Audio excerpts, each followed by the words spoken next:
Hello, this is Diksha Namdev. Welcome to Education Classes. Today in this video, we will start new chapter. The name of chapter is Coordinate Geometry, means Nirdeshak Jyamiti. It is 7th chapter of class 10th Mathematics NCERT. इस video में हम complete fundamental देखेंगे coordinate geometry का।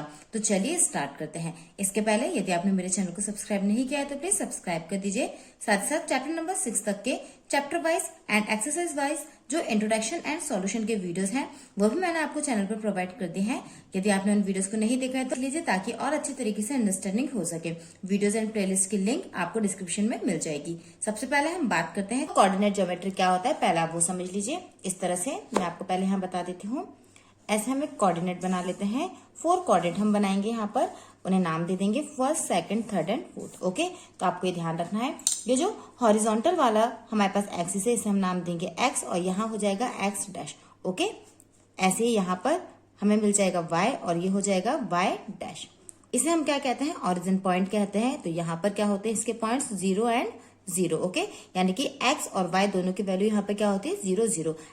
ये first quadrant है, ये second, ये वाला थर्ड क्वाड्रेंट है और इसे हम क्या कहेंगे? फोर्थ क्वाड्रेंट कहेंगे। ओके, यहाँ पर आपको ध्यान रखना है वैल्यूज इस तरह से होती हैं। 1 यहाँ पर होगा, 2 3 सभी पॉजिटिव होती हैं और यहाँ पर y की सभी वैल्यूज पॉजिटिव होती हैं। 1 2 3 4 इस तरह से। यहाँ पर -1 -2 -3 -4 इस तरह से। आप यहाँ पर एडजेंट फिगर में भी देख सकते हैं ग्राफ पेपर पर किस तरह से हम कोऑर्डिनेट ज्योमेट्री बनाते हैं। किसी भी पॉइंट के जब हम कोऑर्डिनेट शो करते हैं तो हम क्या करते हैं? इस तरह से लिखते हैं। जैसे मान लीजिए पॉइंट P है, यहाँ पर कहीं मान लेते हैं पॉइंट P है हमारे पास। ओके, तो जब हम इस तरह से ज्वाइंट करेंगे तो ये x और यहाँ से मिल गया है y। तो यहाँ पर इसकी कुछ वैल्यू रखेंगे। तो x पर जहां टच कर रहा है तो पहले x और फिर हम किसकी वैल्यू रखते हैं? y की रखते हैं। तो आपको ध्यान रखना है। जैसे मान लेते हैं यहाँ पे पॉइंट क्या है? P। तो वैल्यूज कैसे रखेंगे हम? x and y। तो आपको ध्यान रखना हमेशा स्टार्टिंग में जो वैल्यू होती है वो x की होती है और सेकंड वाली किसकी होती है? y की होती है। यहाँ पर मैं आपको कुछ और डेफिनेशन शो कर देती हूँ, उनसे आपको और अच्छी तरीके से समझ में आ जाएगा। आप यहाँ पे देख सकते हैं क्या लिखा हुआ है? The distance of a point from the y axis is called its abscissa और x coordinate. The distance of a point from the x axis is called its ordinate और y ऑर्डिनेट। अब डेफिनेशन के through आप समझ लीजिए। यहाँ पर अभी हमने x y की वैल्यू किस तरह से लिखी? क्या लिखा हुआ है? The distance of a point from y axis is called its abscissa और x कोऑर्डिनेट, यानी कि जो y एक्सिस है उससे जितनी दूरी है पॉइंट की उसको हम क्या कहेंगे? x कोऑर्डिनेट कहेंगे। ओके, तो आप यहाँ पर देख सकते हैं x की वैल्यू कैसे निकाली है हमने। देख सकते हैं यहाँ पर ये y से दूरी है, ये दूरी ही तो है y से, तो यहाँ पर हमने x लिख दिया। जबकि y की वैल्यू हम कैसे लिखेंगे? यहाँ पर लिखा हुआ है, क्या लिखा है? Distance from the x axis, यानी कि x एक्सिस से जो डिस्टेंस है। तो आप यहाँ पर देखेंगे, यहाँ पर हम y की वैल्यू देख रहे हैं तो y की वैल्यू क्या है? x एक्सिस से डिस्टेंस ही है। इस तरह से आगे जब हम क्वेश्चन सॉल्व करेंगे तो आपको और अच्छी तरीके से क्लियर हो जाएगा कि x एंड y कोऑर्डिनेट हम किस तरह से लेते हैं। ओके, इस चैप्टर में जितने भी इंपॉर्टेंट फॉर्मुलाज हम यहाँ पे यूज करेंगे एक्सरसाइज को सॉल्व करने के लिए, उन सभी को 1 बाय 1 देखेंगे। फॉर्मुलाज की तरफ बढ़ने से पहले 2 पॉइंट्स और हैं, आप उन्हें भी देख लीजिए। यहाँ पर क्या लिखा हुआ है? The coordinate of a point on the x axis are of the form x0 and the coordinate of a point on the y axis are of the form 0y। आप यहाँ पे इसको भी समझ लीजिए। ये पॉइंट्स भी काफी इंपॉर्टेंट है क्योंकि एक्सरसाइज को जब आप सॉल्व करेंगे तो एक बेसिक जो चीजें हैं आपको अच्छी तरीके से आना चाहिए। ओके, यहाँ पर क्या कहा जा रहा है? y एक्सिस पर x की वैल्यू क्या रहेगी? 0। और यदि x एक्सिस पर कोई पॉइंट है तो उस पर y की वैल्यू क्या रहेगी? 0। मान लीजिए यहाँ पर इस तरह से कोई पॉइंट है हमारे पास। ओके, x एक्सिस पर ये है तो इसके कोऑर्डिनेट हम कैसे बनाएंगे? तो x की वैल्यू तो यहाँ पर हो गई 3, लेकिन यहाँ पे y की वैल्यू नहीं है तो ये क्या हो जाएगा? 0 इस तरह से। तो यही कहा गया था अभी हमने जो पॉइंट्स पढ़े कि x एक्सिस पर y की वैल्यू क्या होती है? 0। ऐसे ही y एक्सिस पर क्या हो जाएगी? x की वैल्यू 0 हो जाएगी। तो x की वैल्यू पहले लिखी जाती है तो यहाँ पर 0 आ जाएगा, जबकि y की वैल्यू कितनी है? 4। इस तरह से हम कोऑर्डिनेट बना लेंगे। आई होप आपको समझ में आया होगा। जितने भी इंपॉर्टेंट फॉर्मुलाज हैं उन्हें डिस्कस कर लेते हैं। सबसे पहले हम बात करते हैं डिस्टेंस फॉर्मूले की। आप यहाँ स्क्रीन पर देख सकते हैं डिस्टेंस फॉर्मूला। अब लेकिन ये डिस्टेंस फॉर्मूला कैसे ड्राइव किया गया उसे आप समझ लीजिए, क्योंकि फॉर्मुला तो सभी बच्चे लर्न कर लेते हैं, लेकिन जब एग्जाम में सारे क्वेश्चन एक साथ आते हैं तो बच्चा समझ नहीं पाता है कि यहाँ पे डिस्टेंस फॉर्मूला हमें अप्लाई करना है या फिर सेक्शन फॉर्मुलाज का हमें यूज करना है। क्वेश्चन की लैंग्वेज को समझने के साथ साथ जो फॉर्मूला होता है वो भी आपको समझ में आना चाहिए कि कैसे ड्राइव किया गया है और क्यों ड्राइव किया गया है, यानी कि कहाँ पर हमें इसका यूज करना होगा। ओके, तो डिस्टेंस फॉर्मूला मैं आपको एक्सप्लेन कर देती हूँ। आप यहाँ इस तरह समझ सकते हैं, जैसे मान लीजिए x और y जो एक्सिस है हमारे पास, यहाँ पर कहीं हमारे पास पॉइंट है, एक पॉइंट हम मान लेते हैं यहाँ पर कहीं और एक मान लेते हैं हम यहाँ पर है, ठीक है। इस तरह से दो हमारे पास में पॉइंट है। यहाँ पर हम थोड़े से नंबर्स लिख लेते हैं जिस तरह से होते हैं 1 2 3 4, ऐसे यहाँ पर लिख लेते हैं 1 2 3 4 5 सो ऑन। यहाँ पर माइनस में रहेगा, ओके, -3 -4, और यहाँ पर क्या आ जाएगा -1 -2 -3 -4। जैसे मैंने आपको बताया ये फर्स्ट कोऑर्डिनेट है, सेकंड ये थर्ड, और ये वाला क्या है फोर्थ कोऑर्डिनेट है, ओके। तो यहाँ पे साइन भी आप देख लीजिए साथ ही साथ। यहाँ पे एक बार मैं फिर बता देती हूँ, फर्स्ट सेकंड ये है थर्ड कोऑर्डिनेट और ये क्या है फोर्थ कोऑर्डिनेट है। तो यहाँ पर एक्स एंड वाई दोनों की वैल्यू क्या है पॉजिटिव है, तो इसके साइन क्या हो जाएंगे प्लस एंड प्लस, क्योंकि पहला वाला एक्स का और सेकंड वाला क्या होता है वाई की वैल्यू होता है, और दोनों ही क्या है पॉजिटिव है। यहाँ पे आप देख सकते हैं एक्सिस पर भी सभी पॉजिटिव है और यहाँ पर भी पॉजिटिव है। जबकि यहाँ पर देखेंगे आप तो पहले एक्स का फिर वाई का, तो एक्स क्या है निगेटिव जबकि वाई क्या है पॉजिटिव। तो यहाँ पे इस कोऑर्डिनेट के साइन क्या हो जाएंगे हमें minus and x, okay. Third coordinate के जब आप साइन देखेंगे तो एक्स फिर वाई रखना है हमें, तो यहाँ पर एक्स भी माइनस है और वाई भी क्या है माइनस में है। और फोर्थ कोऑर्डिनेट के जब आप साइन देखेंगे तो यहाँ पर आपको एक्स की वैल्यू पहले रखना है, ये ध्यान रखें आप, पहले एक्स की वैल्यू फिर वाई की। तो यहाँ पर एक्स पॉजिटिव है तो प्लस और फिर क्या आ जाएगा माइनस आएगा।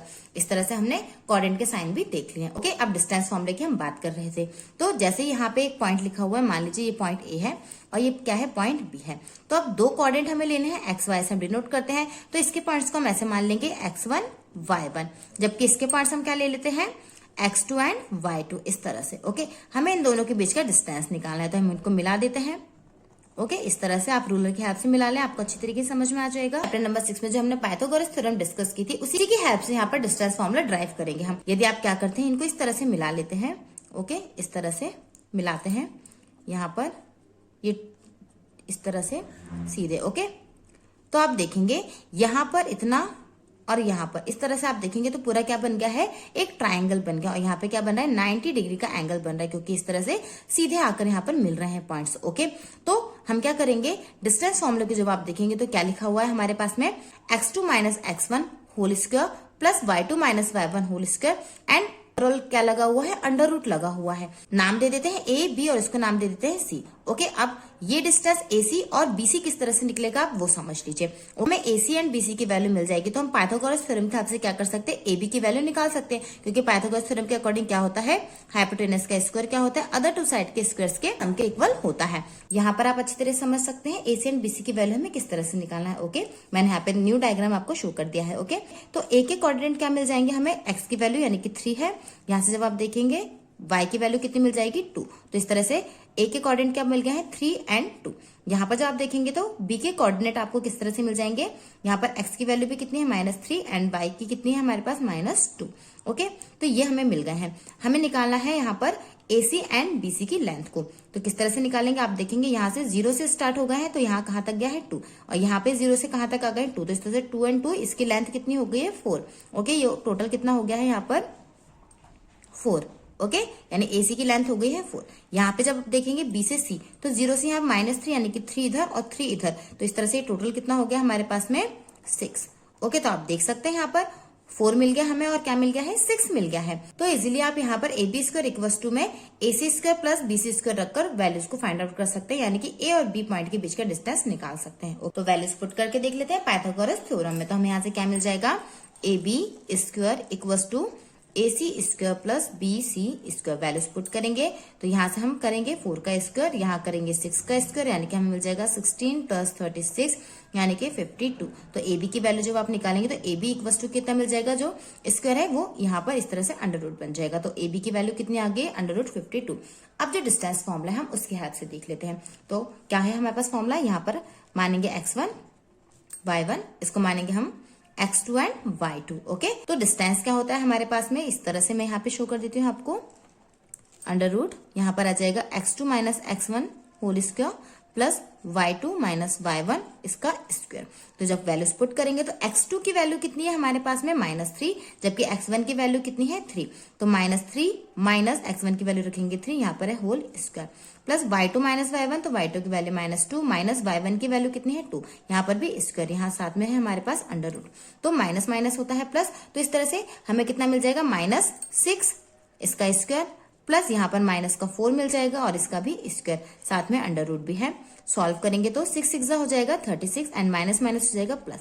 यहाँ पर करेंगे तो 4 4 16 हमें मिल जाएगा। ओके, और माइनस माइनस प्लस, तो यहाँ पर भी आप देख सकते हैं सम कितना आ गया है, अंडर रूट 52। तो पाइथागोरस थ्योरम जो है उसी के हेल्प से यहाँ पर ये इक्वेशन हमें, तो ये जो पाइथागोरस थ्योरम है इसी के हेल्प से हमने डिस्टेंस फॉर्मूला बनाया है। आप यहाँ पे ऐसे समझ सकते हैं, AC एंड BC जो है इसी के ऊपर क्या किया है, डायरेक्ट अंडर रूट चढ़ा देगा। ऐसे लिख सकते हैं AC square plus BC square, इसी का क्या है, अंडर रूट है। यानी कि x2 माइनस x1 जो है वो क्या है, एक्चुअली में AC है, एंड y2 माइनस y1 जो है वो क्या है, BC है। आई होप आपको समझ में आया होगा डिस्टेंस फॉर्मूला किस तरह से ड्राइव किया गया है। तो आप यहाँ पर स्क्रीन पर अगेन देख सकते हैं, डिस्टेंस फॉर्मूला आपको ध्यान रखना है क्या होता है। अब आप डायरेक्टली याद रखिए, ये आपको सिर्फ बेसिक अंडरस्टैंडिंग के लिए मैंने बताया है कि किस तरीके से डिस्टेंस फॉर्मूले को ड्राइव किया गया है। ओके, ताकि आपको कोई कंफ्यूजन ना रहे। तो डिस्टेंस फॉर्मूला आपको ध्यान रखना है क्या होता है, under root x2 minus x1 whole square plus y2 minus y1 whole square. Okay, ये होता है डिस्टेंस का फॉर्मूला। चलिए आगे बढ़ते हैं सेक्शन फॉर्मूले की तरफ। तो सेक्शन फॉर्मूला क्या होता है उसके लिए भी मैं आपको यहाँ पर एक कोऑर्डिनेट शो कर देती हूँ। सेक्शन फॉर्मूला क्या होता है अब आप इसको अच्छी तरीके से समझ लीजिए। ओके, जैसे अभी हमने देखा कि पॉइंट ए और बी के बीच का हमने क्या किया था, डिस्टेंस फाइंड आउट किया था। ओके, अब आपको क्या दिया रहेगा क्वेश्चन में, ऑलरेडी जो इनकी डिस्टेंस या जो लेंथ है वो ऑलरेडी गिवन रहेगी, और एक दूसरा पॉइंट यहाँ से मिल जाएगा हमें। जैसे मान लीजिए यहाँ पर कोई एक पॉइंट हम ले लेते हैं मन से P। ओके, ये पॉइंट P क्या कर रहा है, इस AB को डिवाइड कर रहा है। अब ये डिवाइड कर सकता है रेशो M1 M2 में। ओके, यानी कि इतने वाले पार्ट को हम यहाँ पर इस तरह से मान लेते हैं और एक इस वाले पार्ट को हम इस तरह से मान लेते हैं। तो हम ऐसा कह सकते हैं जो पॉइंट P है वो AB को M1 रेशो M2 में डिवाइड कर रहा है। तो इतने वाले पार्ट को एंड इतने वाले पार्ट को आप किस तरह से फाइंड आउट करेंगे, तो डायरेक्टली आप सॉल्व कर लेंगे। इसके लिए आपको फॉर्मूला यूज करना होगा। आप यहाँ स्क्रीन पर देख सकते हैं, x equals to m1 x2 plus m2 x1 by m1 plus m2 and y equals to क्या हो जाएगा आपके पास, m1 y2 plus m2 y1 by m1 plus m2। Okay, याद रखने के लिए आप ये ध्यान रख लें, आपको m1 प्लस m2 जो है वो दोनों ही जगह पर डिनोमिनेटर के फॉर्म में रखना है, जबकि ऊपर x वाले के लिए आपको क्या रखना होगा, x1 x2, और y कोऑर्डिनेट निकालने के लिए y1 एंड y2 रखना होगा। ओके, तो आपको ध्यान रखना है ये जो a पॉइंट है, ये इसके जो पॉइंट्स रहेंगे उसको हम x1 y1 से शो करेंगे, जबकि जो b के कोऑर्डिनेट रहेंगे इसको हम x2 एंड y2 शो करेंगे। हमें क्या करना होगा, p के जो कोऑर्डिनेट है उन्हें निकालना होगा, उसको हम x एंड y इस तरह से capital X and capital Y से डिनोट करेंगे। ओके, तो आपको कोई कंफ्यूजन नहीं रहना चाहिए। हम x एंड y की वैल्यू निकाल रहे हैं, तो x की वैल्यू क्या हो गई हमारे पास, m1 x2 plus m2 x1, यानी कि यहाँ पर वैल्यूज रहेगी। मान लीजिए ये हो गया हमारे पास में 8 और यहाँ पर रेशियो क्या है 2, 8 रेशियो 2 है। ओके, यानी m1 रेशियो m2 कितना दिया है, जैसे मान लीजिए 8 रेशियो 2, और यहाँ पर कुछ नंबर्स दिए रहेंगे। ओके, जैसे मान लीजिए यहाँ पर क्या है 4 है और यहाँ पर वैल्यू है 2, और यहाँ पर हमारे पास में क्या वैल्यू गिवन है, मान लीजिए ये हो गया हमारे पास 5 और ये हो गया 3y1। ओके, तो बस आपको क्या करना है, वैल्यूज को पुट कर देना है। अब ये फॉर्मूला किस तरह से बना है आप उसको भी समझ सकते हैं। मैं आपको यहाँ पर एक बार बता देती हूँ किस तरह से ये फॉर्मूला ड्राइव किया गया है। ओके, तो उसके लिए आपको ये ध्यान रखना होगा, m1 एंड m2 का जो रेशो है वो हमें ऑलरेडी गिवन रहेगा। तो m1 रेशो m2 इक्वल हो जाएगा किसके, x minus x1 by x2 minus x के। ऐसे ही यहाँ पर y minus y1 and y2 minus y के। अब ये x minus x1 and x2 minus x के रेशो के इक्वल कैसे हो गया आप उसे समझ लीजिए। यदि हम इस तरह से अगेन पाइथागोरस थ्योरम के अकॉर्डिंग ही अरेंज करते हैं तो आप देख सकते हैं यहाँ पर ये ट्राइंगल बन गया है। ओके, ऐसे ही यहाँ पर जब आप देखेंगे इसको सॉल्व करेंगे तो यहाँ पर भी आपको इस तरह से ट्राइंगल मिल जाएगा। ओके, यहाँ पर इस ट्राइंगल से और फिर इस वाले ट्राइंगल के हेल्प से हमने यहाँ पर ये वैल्यूज को निकाला है। तो आपको बस इतना ध्यान रखना है, जो फॉर्मूला है तो आपको क्या करना है, बस फॉर्मूला ध्यान रखना है, जो कि क्या होता है, x equals to m1 x2 plus m2 x1 by m1 plus m2 and y के लिए होता है m1 y2 plus m2 y1 by m1 plus m2। Okay, याद रखने का तरीका मैंने आपको बताया, दोनों के अपॉन में क्या रहेगा m1 प्लस m2। ओके, और ऊपर तरफ क्या रहेगा आपके पास में 12 21, यानी कि 1 2 2 1 1 2 2 1। x के लिए x रख देंगे आप और y के लिए क्या रखेंगे, y। ओके, चलिए आगे बढ़ते हैं। अब ये जो सेक्शन फॉर्मूला हम देख रहे हैं इसमें भी दो कंडीशंस बनती है, एक मिड पॉइंट वाली स्पेशल कंडीशन बनती है और एक साथ में हमारे पास में k रेशियो 1 वाली कंडीशन बनती है। ओके, तो चलिए 1 बाय 1 दोनों ही कंडीशंस को और हम देख लेते हैं। पहले हम बात कर लेते हैं k रेशियो 1 वाले कंडीशन की। तो आप इनको बहुत ध्यान से समझ लीजिए, वीडियो में लास्ट तक बने रहिए ताकि आपको सभी सेक्शन फॉर्मूला अच्छी तरीके से समझ में आ जाए।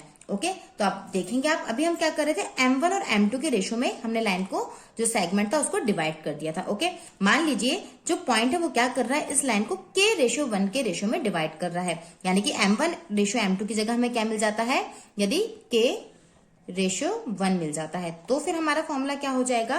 तो आपको क्या करना है, सिर्फ M1 के प्लेस पे K और M2 के प्लेस पर क्या रखना है, 1 रखना है। तो जब आप M1 के प्लेस पे K और M2 के प्लेस पे रखेंगे तो आपको क्या फॉर्मूला मिल जाएगा। यहाँ पे समझ सकते हैं किस तरह से हमें M1 के प्लेस पर K और M2 के प्लेस पर 1 रखना है। ओके, यहाँ पर आप स्टेटमेंट देख सकते हैं, क्या लिखा हुआ है, if the ratio in which points divides line is K/1 then the coordinate of the point P will be, क्या मिल जाएंगे हमें, हमने पॉइंट यहाँ पे अगेन P ही ले लिया है। तो इस तरह से पहले हम लिख लेते हैं, जो फॉर्मूला हमने अभी देखा K था और एक हमारे पास में Y था। क्या तरीका बताया था मैंने आपको, दोनों के ही अपॉन में M1 प्लस M2 रहेगा, इस तरह से M1 प्लस M2, जबकि ऊपर क्या था हमारे पास में 12, 21। ओके, ऐसे यहाँ पर भी 12 और 21। अब X वाले में हम X का यूज करेंगे और Y वाले में Y का, तो यहाँ पर क्या आ जाएगा, M1 X2 M2 X1, ऐसे यहाँ पर M1 Y2 and M2 Y1। Okay, M पहले आएगा, ये भी आपको ध्यान रखना है। ओके, X का है तो X और Y का है तो Y। क्या है हमारे पास में, K/1, तो M1 के प्लेस पे K और M2 के प्लेस पे हम रखेंगे 1, तो इस तरह से हमें मिल जाएगा X = K X2 plus M2 के प्लेस पे अब रखना है हमें 1, तो X1 as it is same रहेगा। ओके, X1। बाय में क्या रहेगा, M1 प्लस M2 यानी कि K+1। यहाँ पे जब आप सॉल्व करेंगे, ये X है, आप ध्यान रखें X1 है। ओके, जब Y के लिए निकालेंगे तो M1 के प्लेस पे हमें रखना है K, जबकि Y2 as it is same रहेगा, प्लस M2 के प्लेस पर है 1, तो 1 इंटू Y1 जब हम करेंगे तो यहाँ पे हमें Y1 मिल जाएगा और अपॉन में क्या आ जाएगा, K+1। आप देख सकते हैं फॉर्मुलास काफी इजी है, एक फॉर्मूले के हेल्प से हमने यहाँ पे दूसरे फॉर्मूले को ड्राइव कर लिया है। ओके, नेक्स्ट वाला जो फॉर्मूला है उसे भी हम इसी के हेल्प से ड्राइव करेंगे। ओके, देख लेते हैं हम मिड पॉइंट वाला जो हमारे पास में फॉर्मूला है उसको। तो मिड पॉइंट फॉर्मूला क्या होता है, आप यहाँ स्क्रीन पर देख सकते हैं, X1 प्लस X2/2 एंड क्या होता है, Y1 प्लस Y2/2। इस तरह से हम X और Y दोनों के ही कोऑर्डिनेट निकालते हैं। अब ये कैसे हमने निकाला, तो मिड पॉइंट का मतलब क्या हुआ कि जो पॉइंट होगा वो क्या कर रहा होगा, लाइन सेगमेंट है उसे 1:1 के रेशियो में डिवाइड कर रहा होगा, तभी तो वो उसका क्या होगा, मिड पॉइंट होगा। आप यहाँ इस तरह से समझ सकते हैं, जो लाइन सेगमेंट है उसके मिड पॉइंट की यदि हम बात करते हैं तो इसका मतलब ये हुआ कि जो पॉइंट है वो उसको क्या कर रहा होगा, 1:1 के रेशियो में डिवाइड कर रहा होगा। ओके, सो कोऑर्डिनेट क्या हो जाएंगे, उसके मिड पॉइंट हो जाएंगे। ओके, इस तरह से आप समझ लीजिए, जैसे यहाँ पर हमारे पास में कोई लाइन सेगमेंट है। ओके, ये जो लाइन सेगमेंट हमारे पास है उसको कोई पॉइंट है P, वो क्या कर रहा है, 1:1 के रेशियो में डिवाइड कर रहा है, यानी कि दोनों ही जो उसके पार्ट है वो क्या है, इक्वल है। तो इक्वल पार्ट कब पॉसिबल है, जबकि वो जो पॉइंट कहाँ होगा, उसके सेंटर में रहा होगा, बीच में रहा होगा। तो इसलिए हम यहाँ पर कह रहे हैं कि मिड पॉइंट क्या करता है, लाइन सेगमेंट को 1:1 के रेशियो में डिवाइड करता है।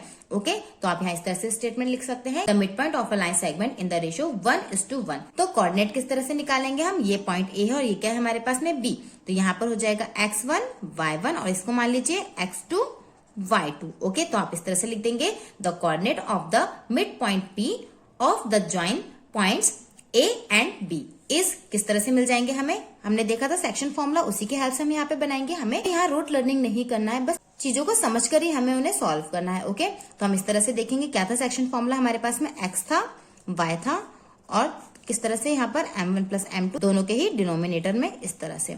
ओके, और ऊपर क्या था हमारे पास में 12, 21। आपको जो तरीका सही लगता है आप उस तरीके से इसे लर्न कर सकते हैं। ओके, तो यहाँ पर पहले क्या करेंगे हम, M, फिर हमने लिखा था X, फिर यहाँ पर M और फिर था X, यहाँ पर M Y और फिर M और यहाँ था Y, बीच में क्या था, प्लस था। अब क्या करना है, 1:1 यानी कि M1/M2 जो है उसकी वैल्यू क्या हो गई है, 1:1। तो जब हम पुट करेंगे तो यहाँ पर मिल जाएगा X2, यहाँ पर मिल जाएगा X1, क्योंकि M1 के प्लेस पे भी 1 और M2 के प्लेस पे भी 1, और यहाँ पर जब देखेंगे तो M1 प्लस M2 यानी कि 1 + 1। तो इस तरह से X की वैल्यू हमें क्या मिल गई है, X2 + X1/2। ऐसे जब यहाँ पे सॉल्व करेंगे तो यहाँ से हमें क्या मिल जाएगा, Y = Y2 + Y1 अपॉन में हो जाएगा 1 + 1, यानी कि Y के कोऑर्डिनेट हमें क्या मिल जाएंगे, Y2 + Y1/2 इस तरह से। आई होप आपको समझ में आ गया हो किस तरह से यहाँ पे फॉर्मूले बने हैं।